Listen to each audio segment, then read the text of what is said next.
हरिहरपुर नामक गांव था। उस गांव के लोग बहुत ही खुशहाल जीवन व्यतीत कर रहे थे।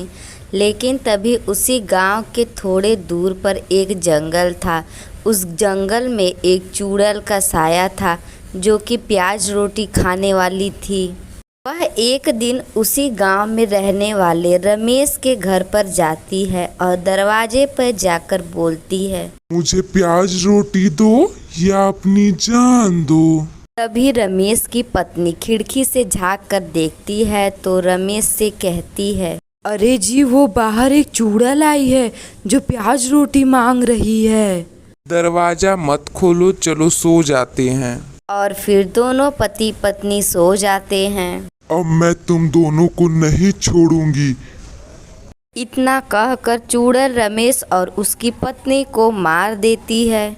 गांव में शोर हो जाता है कि गांव में एक चुड़ैल आती है जो कि प्याज रोटी मांगती है। अगर उसे किसी ने प्याज रोटी नहीं दिया तो वह उसे मार डालती है।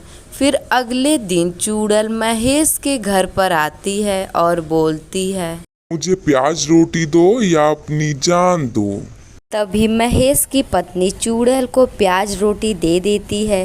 प्याज रोटी खाने के बाद चुड़ैल चली जाती है।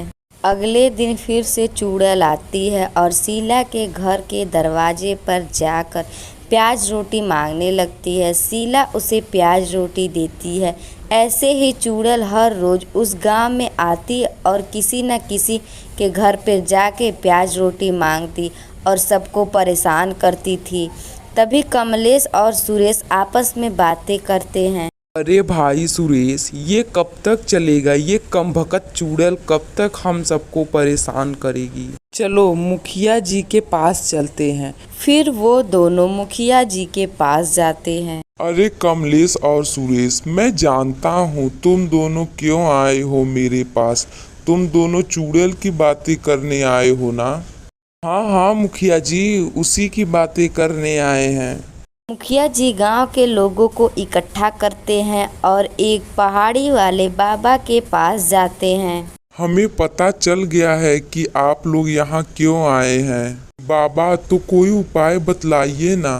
ठीक है, चलिए मैं देखता हूँ।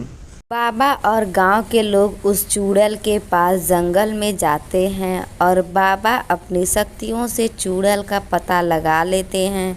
दरअसल वो चुड़ैल एक अच्छी औरत थी, लेकिन उसके पति को शराब की लत लग गई थी। वो रोज़ शराब पीकर आता और अपने पत्नी को मारता था। उसकी पत्नी प्याज रोटी खाकर अपना जीवन व्यतीत कर रही थी।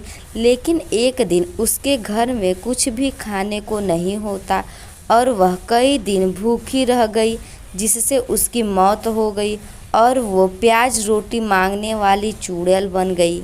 लेकिन बाबा उस चुड़ैल को अपने पास बुलाते हैं। तुम सब मुझे प्याज रोटी दो या अपनी जान दो। मैं तुम्हें अपनी शक्तियों से फिर से इंसान बना दूंगा। फिर तो ठीक है। बाबा जी अपनी शक्तियों से चुड़ैल को फिर से इंसान बना देते हैं। अगर हमारी यह कहानी आप लोगों को पसंद आए तो प्लीज़ हमारे चैनल को लाइक करें, सब्सक्राइब करें और ज़्यादा से ज़्यादा इसे शेयर करें।